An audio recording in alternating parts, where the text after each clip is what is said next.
First of all, thank you very much for doing this. I really appreciate it. And I thought before we talk about the Gatekeepers, I wanted to just ask you about yourself. And one thing that I'm always curious to know, did you go to the movies a lot as a kid? And if you did, were there any films or filmmakers that were favorites or influences for you?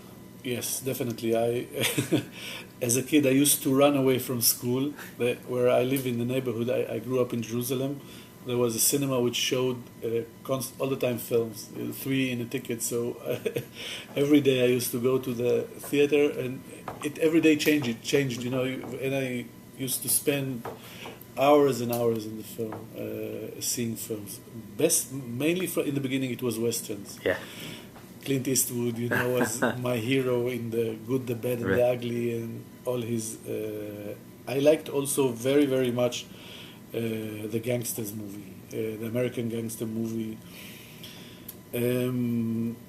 I cannot say that I was I really understood directors, and I really responded more to the story and to the acting, much more than to understand what's behind the scene of creating that. This came at a later stage. Right. To go, who did that, how did they do that, why did they do that.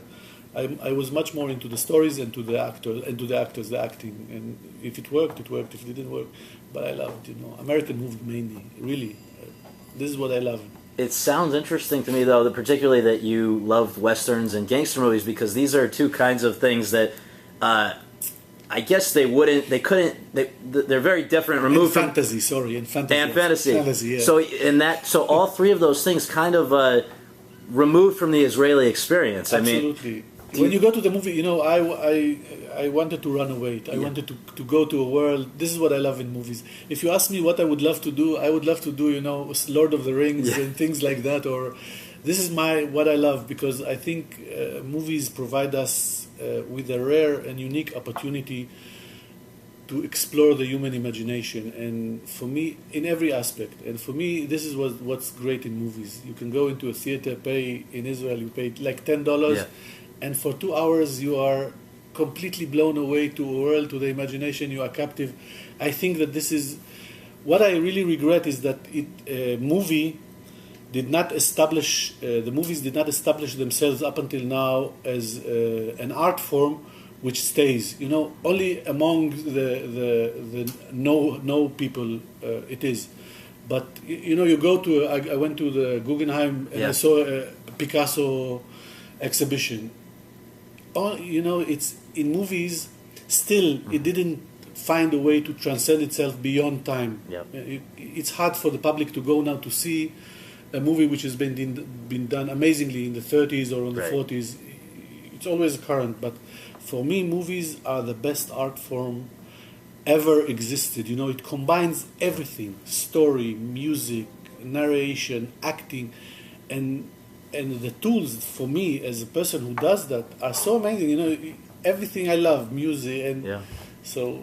And it's interesting that you can always find some. If we went down the street and we asked somebody, "Do you love painting? Do you love sculpture?" You get mixed answers, but I've never heard somebody say the blanket phrase, "I don't like movies." Exactly. Maybe a movie, but not movies. Movies. Everybody. It's the most common communication. Even in schools today, they teach people about movies. I mean, now Steven Spielberg's Lincoln is going to go out. I'm sure that in next 10 years, this movie will establish the persona of Lincoln much more than Lincoln itself, or much more than history book, because we define ourselves as human. What we know comes from movies. My kids speak much more in that movie. This is how I saw, and in this movie, this is what happened, and this is how. So it is. Everybody loves movies. This is the most common way of communication. So when did you first start playing with filmmaking, even just for fun, just the idea of it, and then when did it become clear that it was something you wanted to do for the long haul? All the time. I played with it all the time. My cousin, who was one of my best friends, his father owned a photo shop, which, photo for cameras, and he had Super 8 projectors, and we used to see whatever you can imagine, from Looney Tunes to westerns to all of that, with he had also a small Super 8 camera, so we went and experimented together. But it came as a profession for me. It came after the army. When I finished the army, went to the usual route of the Israelis, the Far East, clean their heads. Then when I came back, I started to learn philosophy and psychology, and then after 1 year I said, no, it's not for me. I want to express myself, not to absorb. Right, right. And then I went to learn cinema and television, and since then, I wouldn't change it for anything in the world. It's the best profession in the world. And I also like to teach, by the way. Oh, really? I Okay. teach in the university also cinema in Israel, and I'm going to start next year also in Germany. Oh, wow. Wow. And it's really, really nice to do that. I don't know if you are doing that. There is something that when you teach, when you are challenged by young minds, and it's always keep you on edge. It keeps your senses, and I'm always exposed to new things, new stuff. So it's also something that I like very much. So did you, I guess, A, did you go to film school in Israel yourself? And B, how has film in Israel changed over the years that of your memory? Because my understanding is that today Israel has more film schools per capita than anywhere else in the world, and part of from what I understand, part of that is that they have so much TV time that needs to be filled with Hebrew language programming. But maybe if you can, how have things changed since you would have been going off to film school, if that's something you did? Yeah, look, I remember film school for me was,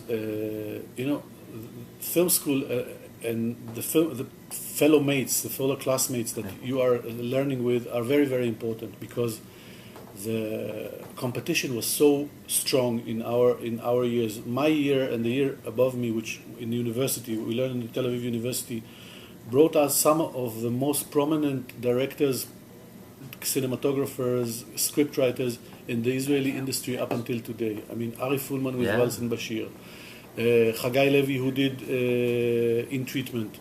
A lot of the core of the Israeli establishment of movie making is from those years, which we learned together.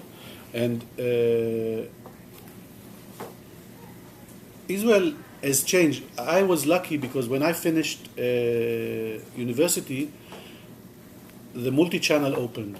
So there was, as you said, there was a need, a dire need to fill a lot of hours in the television, and then second channel, and then the third channel. So there was a lot of needs to change, to create, and it gave a boost to a lot of young forces in the industry which started to create. And I remember we used to laugh at university at our teacher, because their vision was all the time the French New Wave. They created movies in the French New Wave, and we wanted, to create something which is more, I would say American, something which is more mainstream, not so extreme. To approach the audience, was something which our ancestors didn't want. They created film for themselves, and we wanted to approach the audience. And as you see, this Israeli cinema is really, from what I see, it's definitely documentaries all over the world, and fiction now as well. Major festivals each year. Last 4 years, or 5 4 years, out of the last 5. 4 of the last 5 It's unbelievable. entries in the. So yeah.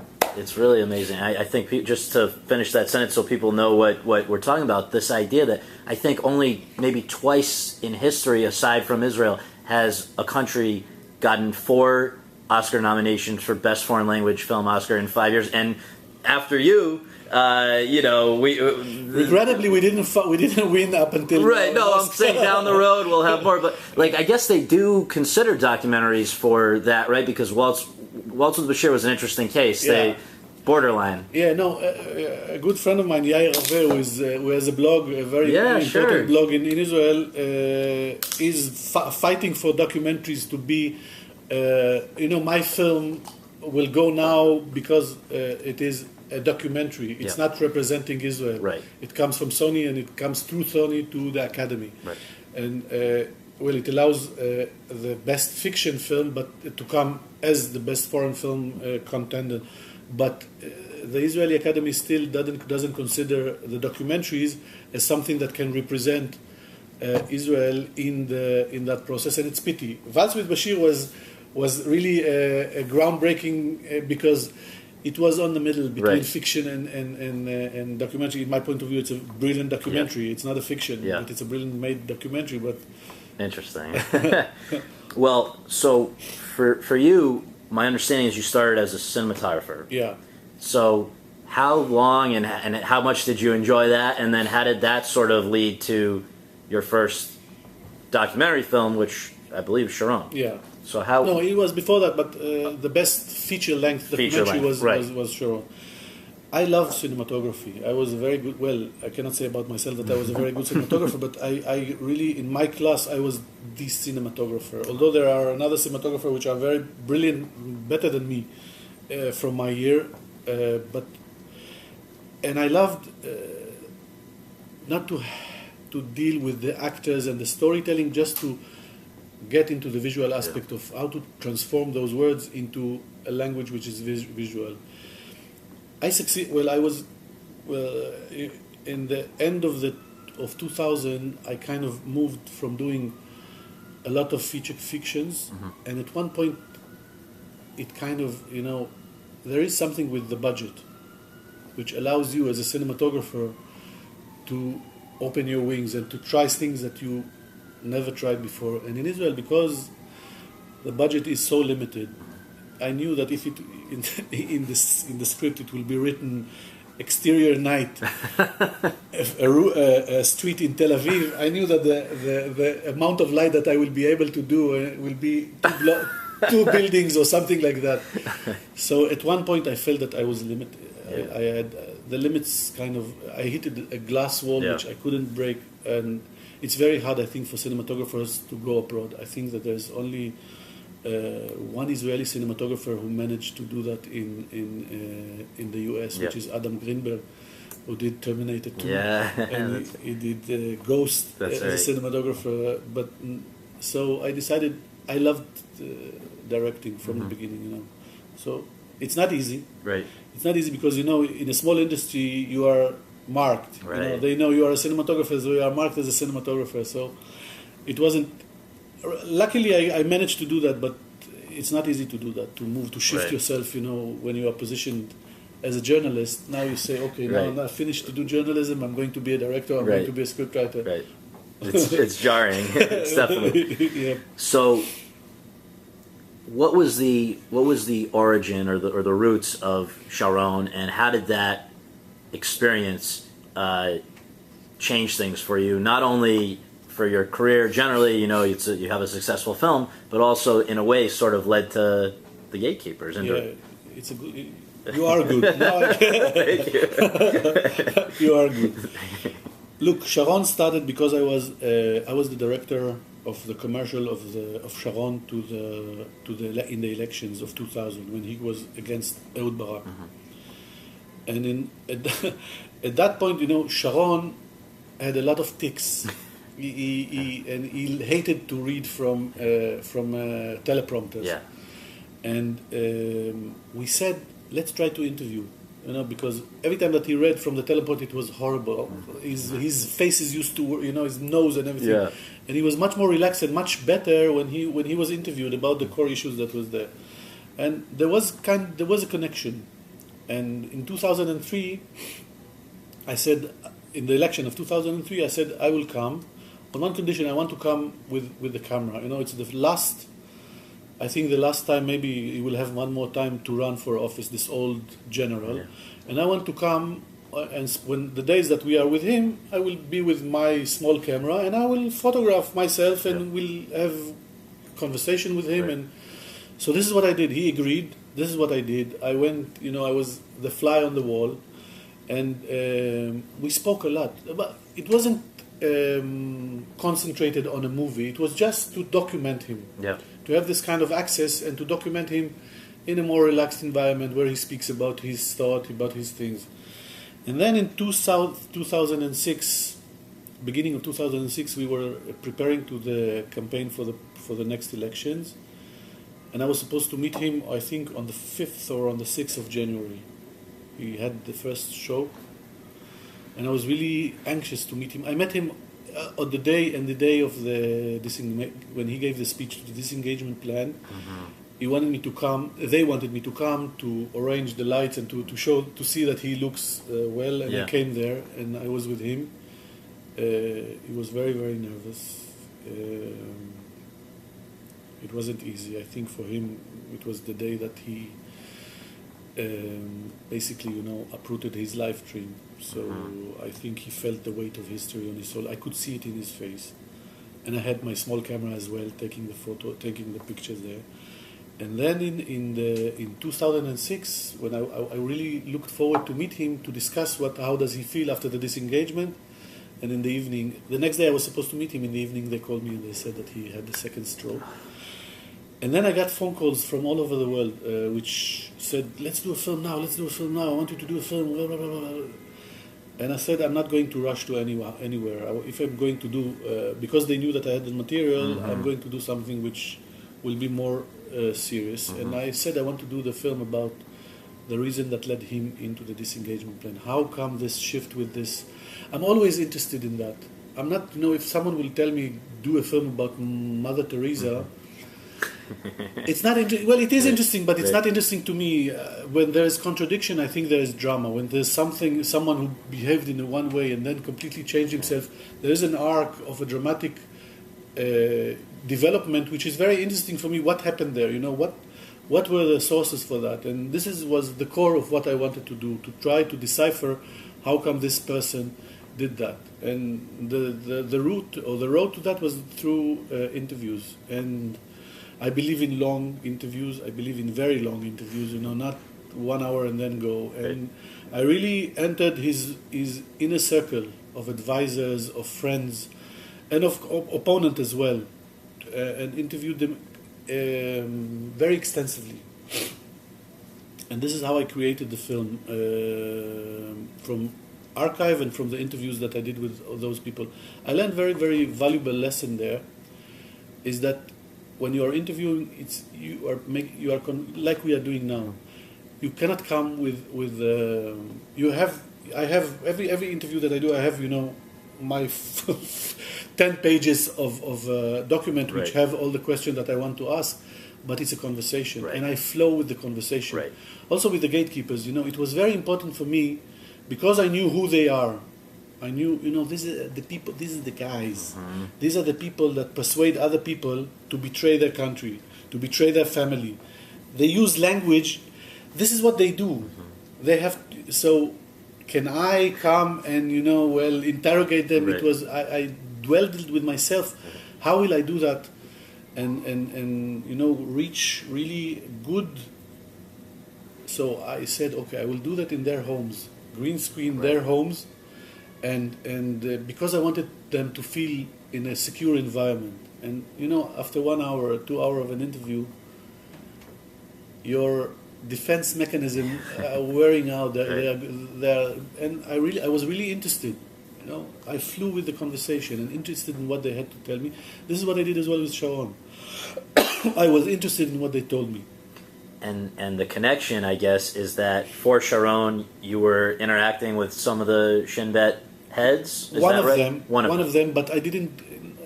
I was connecting with Avi Dichter. Right. I interviewed him for the Sharon film, but I didn't use that for the Gatekeepers. Right. I didn't want to do that through him, not because I thought that I needed to do that through someone who will understand very thoroughly what I wanted to do, and will make the old gang come to the movie. Avi Dichter is a young one, and I needed someone that will move the old gang to come to the movie. And this is why I chose to do that through Ami Ayalon, the one that finishes the film, the one that says we win every battle, but we lose the war. Because I thought that he will understand what I'm trying to do. And if he will be with me, he will open the gate. So at the outset, at what point did it first occur to you, maybe it would be interesting to do a film with not just one, but get a few of these former or Shin Bet leaders together, and what did you hope it would turn out to be? Was it just let's get these guys together and find out what they have to say, or did you think they that it might lead you in a certain direction. A good friend of mine, who is a commissioner editor in Israel television, asked me once, I think it was 6 years ago, after Sharon, she asked me, would you do a movie about Yaakov Perry? I said, what? A movie, will he agree to do? Yes, he will agree. And he will speak about what I want to speak? No. We want to do something which is, he is the boss of the most important cellular phone company. I said, no. If I'm doing a movie about him, then it's the fog of war of one person who speaks about, no. This was the first bulb. The first bulb that was there, it kind of illuminated then. And interesting story, while we did Sharon came out with a disengagement plan in his inner circle at August 2003. This is when he said for the first time in his ranch, I'm thinking about uprooting the settlements in Gaza. And in the movie it is there. I mean, this is the moment where he says, and now, but publicly he did that in December. That means 4 months after that. And I had a big argument with the scriptwriter, with the one that worked with me on the film. He said, listen, it's very important, that he says that in August, but, when you say that in the inner circle, it's an inner circle. But when you do that outside, this is public. This is the most important thing. And things happen between August and December. He was right. But dramatically, I was right, because for the audience, when he says that, it's already out. I mean, okay, there's few things happened between that. And then in December he said that. And why am I telling you that? Because between August and December, there were few articles that were published in the Israeli press. There was one which was called The Letters of the Pilots, which says basically Sharon doesn't lead Israel to a better place. There was an article with 4 heads of Shin Bet, who said Sharon, if he will continue to do what he does, will not lead Israel to a good place. And there was an article with the top elite, and his top advisor told me, listen, Dror, Sharon read those articles very, very carefully, and it had a huge impact on him because it was something that came not from the leftist, it came from the establishment, from the people he trusted mostly. The pilots, he knew them personally. The head of Shin Bet, he knew them. He was working with them.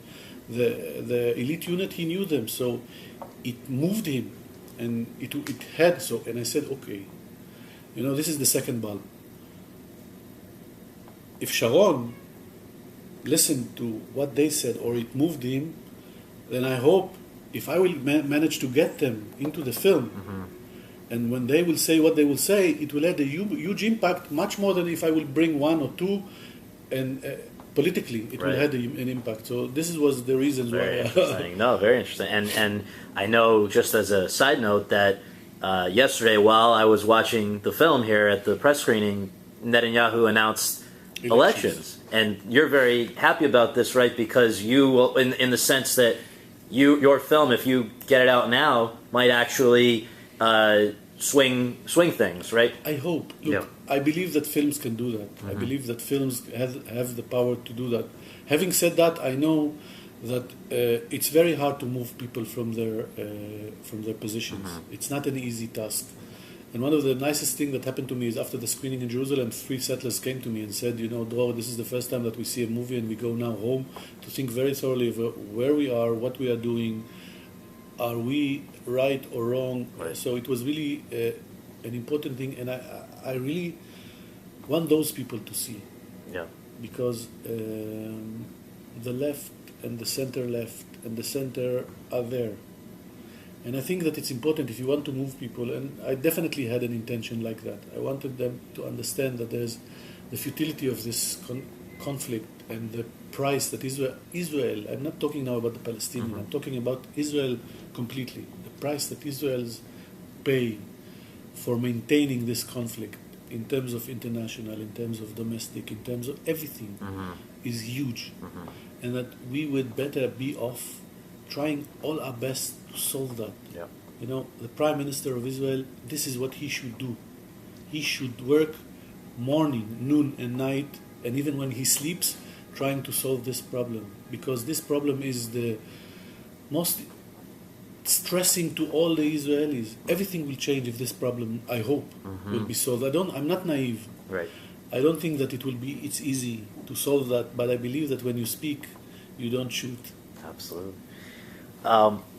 For people that may not know, I know you've been asked to do this before, so I apologize, but I'm just what is I understand myself, but can you explain the difference between Mossad and Shin Bet? Yeah, no problem. Look, Shin Bet is Mossad is CIA. Mossad deals with everything that goes outside the country. Assassinations. This is the most dramatic part that is known. Munich. But, Munich, and Munich is Steven Spielberg, but I heard a lot about Mossad from Mossad operatives who told me not as exciting. No, it's not. It's not close to that. It's not close to what is Spielberg. By the way, Argo of Ben Affleck. I saw the film. Yeah. If there is a film which is accurate how those operatives in CIA work, not someone who jumps from the 30th floor and bang himself. Argo is a very, very accurate, and I really appreciate what he did there. You know what I mean? Absolutely. In the end, for the Gatekeepers, you wound up with 6 of the former Shin Bet, and I am curious to know. I don't imagine that they all said yes at the same time. So what was was it? One made it easier for the others. Were any of them particularly hard to get? It's like the Magnificent Seven. How did you round them up? As I told you, Ami Ayalon was the first one. He said yes, and then he called. I think Yaakov Perry and the old guy Avraham Shalom. Avraham Shalom was the toughest one to persuade to come. He never spoke. He spoke about operation that he did. He was one of the people that was head of operation, I think, in the kidnapping of Eichmann from Argentina. Oh, wow. Back then, Mossad and Shin Bet were together. They took from the operation unit, they took people from Shin Bet to the Mossad operators. So he was kind of, and he told me a very funny story in the interview. This is in a side note. He said when Isser Harel was the head of the Mossad, told me to go to Argentina. I said okay, and then on the border crossing, the flight went to Portugal, so they took our passport, my fake passport, and the border patrol started to read the name, to call the names of the people that has to go, and I forgot the name. He didn't know who he was. He forgot the name, and then I was so embarrassed, and then I remember that it was a German passport, and back then the German passport were green. So I went to him and said, "Wait a second! I need to see that because I forgot something inside." And then he said, "I went to Argentina and I went to the hotel, and again the clerk in the hotel said, 'Where are you from?' 'This village.' I don't remember the village. 'Where? I come from the same village.'" Oh my God! And he forgot again the name. He forgot. He said, "Well, I forgot money inside." He said, "Since then, I never forget the name. It's something like Schmidbauer." I will never forget it anymore. That's funny. So he was a very tough cookie. Because he's the only one that had ground rules, right? He's the only one that said, or did maybe I'm wrong, but I know he said he was reluctant to talk about certain things at first. He didn't want to speak about the 300 line. Yeah. He didn't want to speak about that.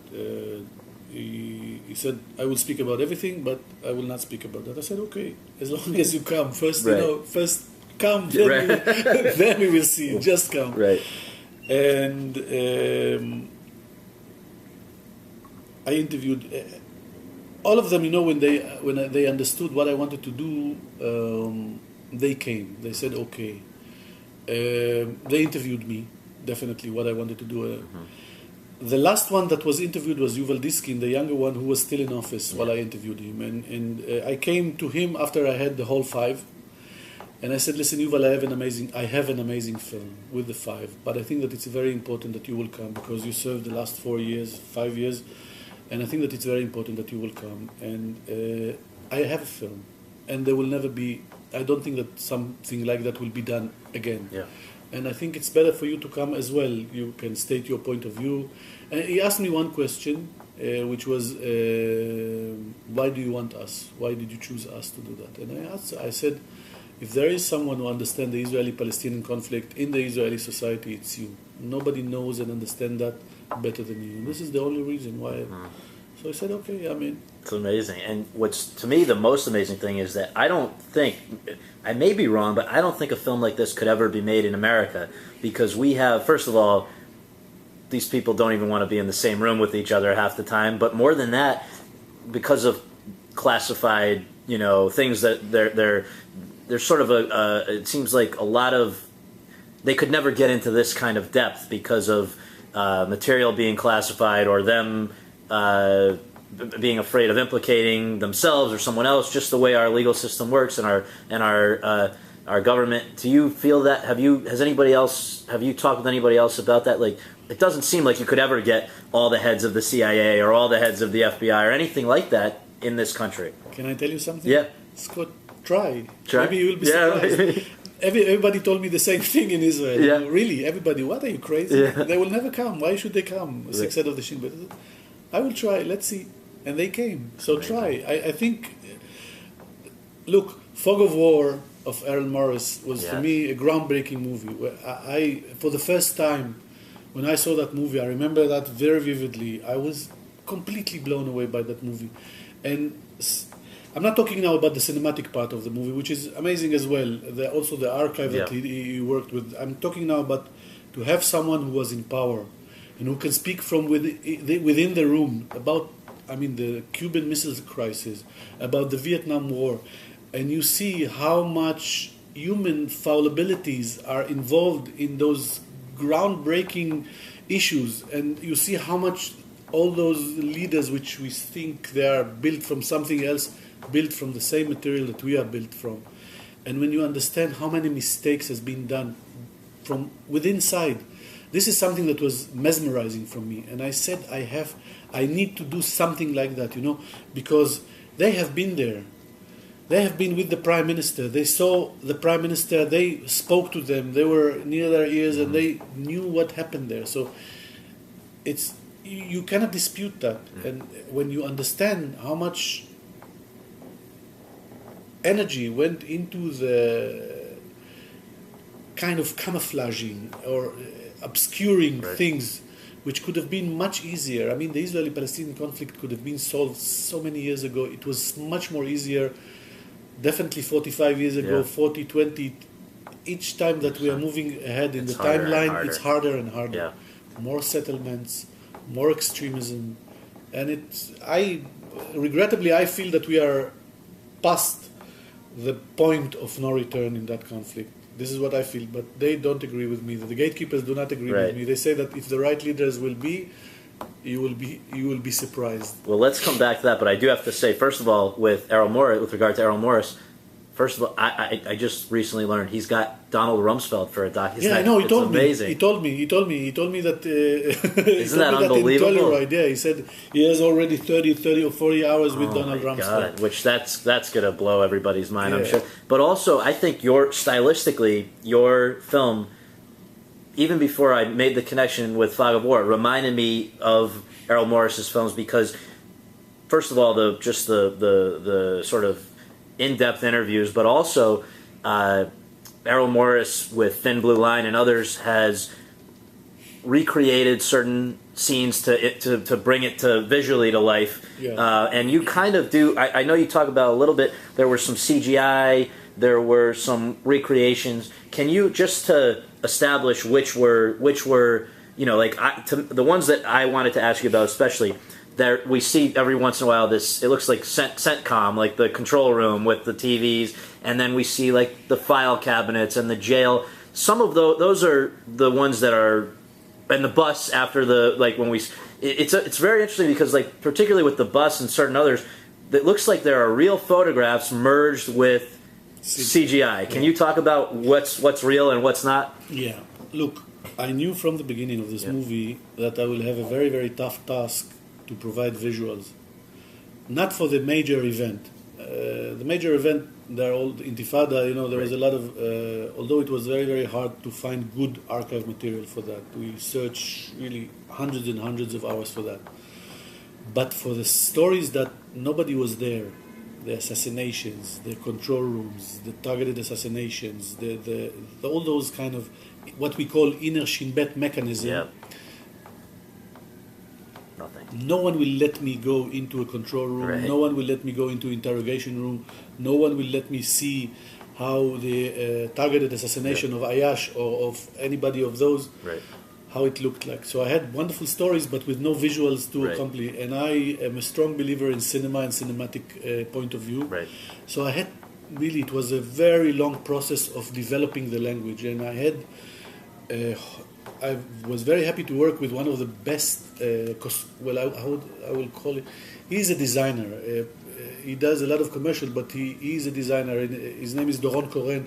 He was the production designer of the movie. I mean, in terms of the look, in terms of how it will look, create the visual language of the movie. Right. So very, very early, we understood that we needed. First of all, I needed what we call inner Shin Bet mechanism, and inner Shin Bet mechanism also was the old period and the new period. Right. The old period is the cabinet and this kind of stuff. Right. And the new period is much more computerized and things like that. So we created language for the old period and the new period on all aspects, on all the aspects of that. Control rooms, there's a control room new, control room old. Right. You see the monitors. And believe me, the extent of which the research, in order to create it, that it will be accurate and precise. Yeah, it's very thorough. The French, it was done in France with McGuff. Yes. With a studio called McGuff, which did Despicable Me, and this is what he does. I think they are also involved in Taken 2 now, which is a blockbuster. But so are you going to make $50 million your first weekend too? You're gonna... No, but I'm not. But they really enjoyed the challenge to come to create something that is not there. I mean, they never dealt with how a drone view looks like, how a targeted, when you missile. And again, I was so precise in that. I mean, the neighborhood in Gaza, where the drones are, is precisely, I mean, if a Palestinian will look at, let's say, the Ayash house from above, it is the Ayash house from above. When he will look at Shechada house, it is the Shechada house. In the, what I call the creme de la creme sequence, even the drone view with when you see people entering the house, it's someone with a wheelchair pushing a wheelchair inside. This was one part of the creation. The other one, where we knew that we will have, let's say, scarcely 2-3 still photos that exist, for example, the 300 line, and how to create the whole environment. This is something that we call set extension, which basically you have still photo from that, but you don't have videos or you don't have visuals from there. And with still photos, what can you do? You can either do zoom in or a pan, or you can stretch the photo and do something like that. But Ken Burns, I don't like that. No. And I think that today the technology allows us to explore new horizon. It was for me, it was something that has never been done. I never saw something like that being done in movies before. And it allowed me to expand my artistic point of view of what happened there. So basically what we did is create on the computer, based on the real photos, recreate the whole scene. I mean, I positioned the soldier really through what I saw in the still photos. It's a frozen world, but I have a very, very dynamics cameraman, virtual cameraman who moves inside that and take those photos. And it was very important for me to show the audience that this very big incident in Israel's history wouldn't have come alive if it was not for the photographer that was there. I mean, those 2 still photos basically prove that there was a live terrorist there and he died. And nobody could dispute. But you see those 2 and this young man in the middle looking with his eyes like that. Nobody can say he was killed in action or something like that. So it was for me, an attribute to the cinematographer, to the photographers who was there, who created that scene. That's amazing. So in the end, how long did it take to do the whole film? But if you were to break it down, how long were the interviews for you, just in terms of number of hours? It sounds like it was just a massive amount of work. Yeah, interviews. I have around 60 to 70 hours of interviews which are being shot, that are shot with them. I have another 30 hours of research, but the main bulk of work in the interviews was the 60, 70 hours. Look, the main framework was the editing process, the building of the narrative and really go into what is important, what is less important. It's all the time, the people that work with me say, you are suffering from, you have to be happy that you have, but it's really, really tormenting. It's really, really hard to have good material, which I could feel, believe me, I could do a 10-hour movie which will be breathtaking from the stories. So it's always to narrow it down. And I asked one of my friends, how do you do that? He said, there's no magic methods to that. You just like, carpenter, you just shape and shape and shape, or this is how you do that. You mold yourself, and then you understand more and more what is important and what is not important, what will stay and what will not stay. The problem is that with CGI, because of the cost of CGI, you really need to be very, very precise, because to the minute. I mean, there is a frame count, and with it's kind of something that is counter to the atmosphere of documentary. Documentary is you have a lot of material, but when you have you have frame counts, and how does it work? The rhythm of how will the shot work? Is it really providing what? And you have to imagine, because you do that first of all. You do what we call a mock-up. You do something that is look-alike, and then you only get to the stage where you do the lighting and the coloring and all of that. So there's a lot of imagination. It was a long process. I spent 8 months in Paris, coming back and forth to Israel with a team of around 20-30 people who worked on the CGI. It was amazing. But I learned a lot.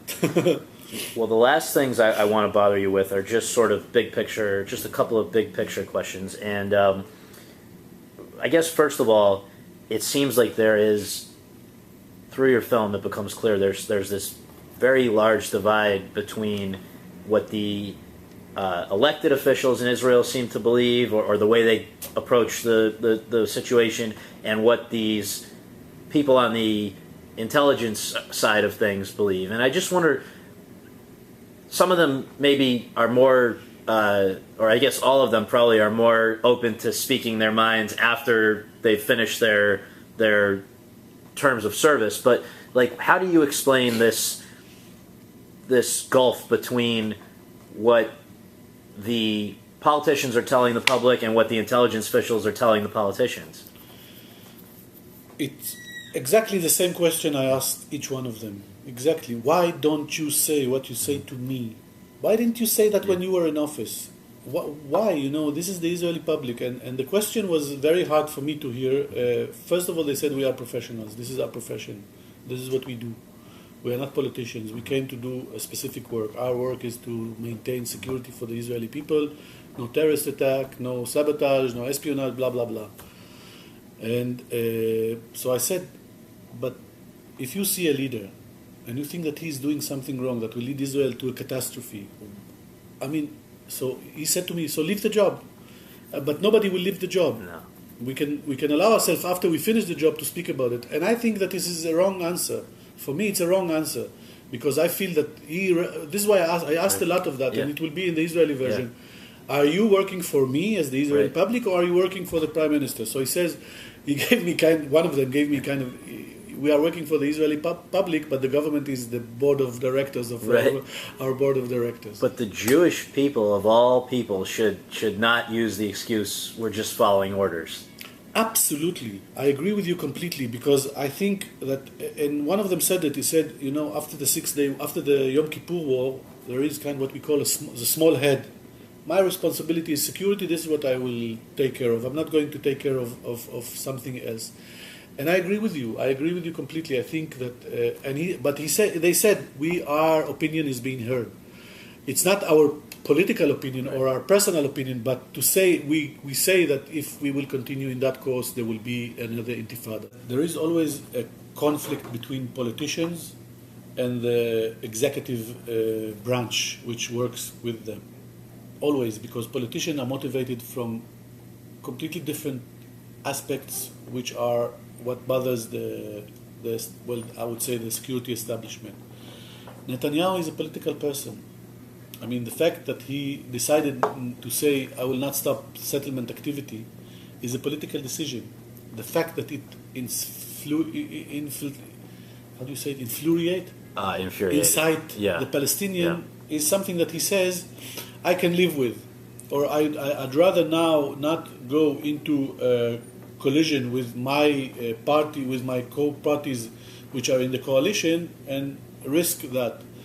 This is something that it's a politician kind of calculation.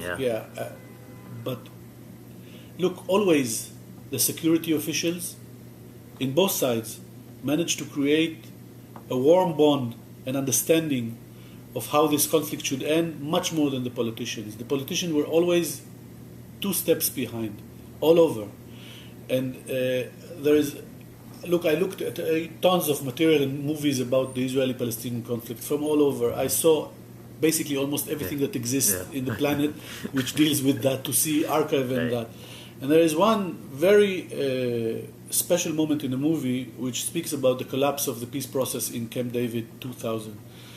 And one of the advisors of Barak, who was the prime minister, says Barak ordered us to pack our things, to make a big fuss out of it, and we put our luggage outside, and everybody was willing to go. And then Clinton said, come back, we will try to find something else. And it was obvious that they tried to do a show for Arafat, and we came back. And then we were so hungry, it was the middle of the night, so we went into the dining room. And the Palestinian officials, security guys, and the official Israeli guys, when they saw each other, they were so relieved. They hugged each other because they understood the consequences of what will happen if this will collapse. And it shows that sometimes leaders, I think that what appealing in the movie, in the Gatekeepers, also to the American public, is that it deals with problems that the American public are also dealing with, or the American administration is dealing with now. At the end of the day, the force or the military force can lead you until a certain extent. Beyond that, you have to create something.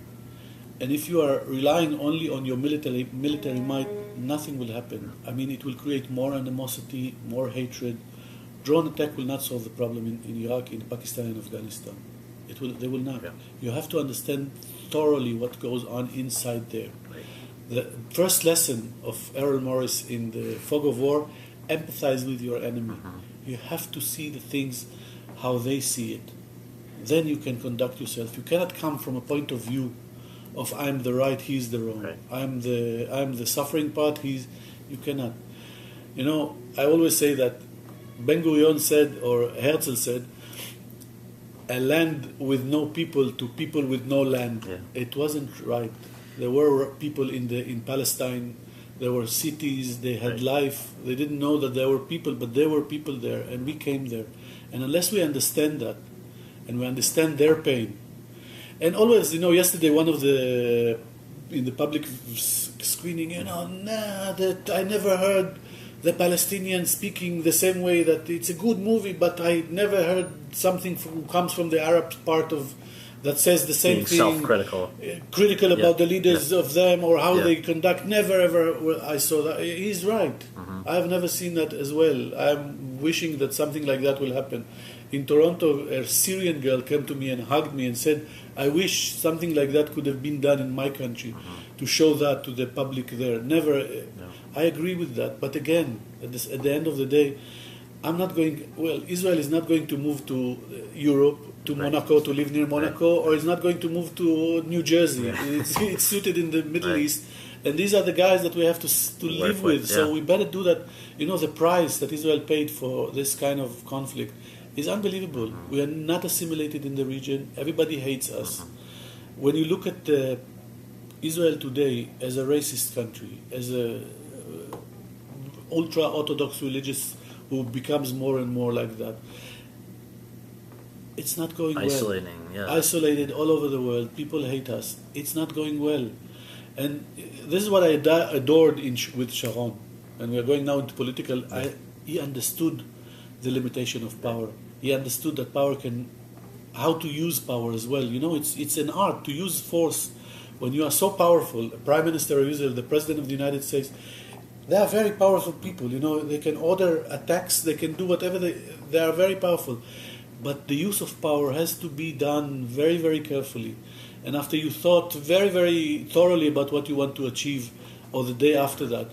And people, leaders, don't think about it so much. They rush into, and after that they leave the mess to Obama to clean, Right. No, to it's clean true. up the mess after that. And I think Clinton, maybe even during the peace process talks, was the one that at some point he said, people admire America not for the example of our power, but the power of our example, which is really, I think, and with, but I guess just to close it out, there were things here that I think this person might have been referring to who asked you the question and said, when are Palestinians ever this self-critical? But, one of the Shin Bet leaders sort of compared the Israeli occupation to the German occupation after or during the war, and then another one said, when you retire, you become a leftist, bit of a leftist. Those are things that I found surprising. But what I want to end with is just what from this all most surprised you, and having now been through all of this and spoken and done all the research and interacted with these people, and as an Israeli who's going to go back there and have to live with all of this, how do you believe it ends? It seems like there's one of three ways. One side wipes out the other side.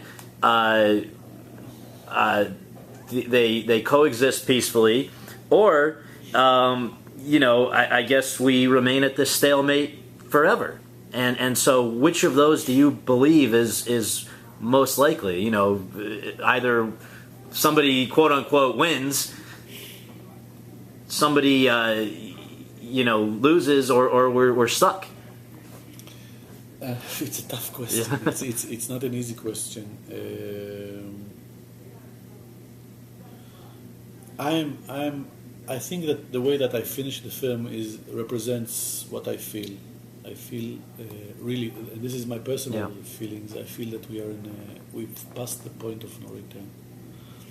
I don't know what will happen. I think that I hope that I'm mistaken. I think that we are going towards a third intifada. This is what I feel will happen. I think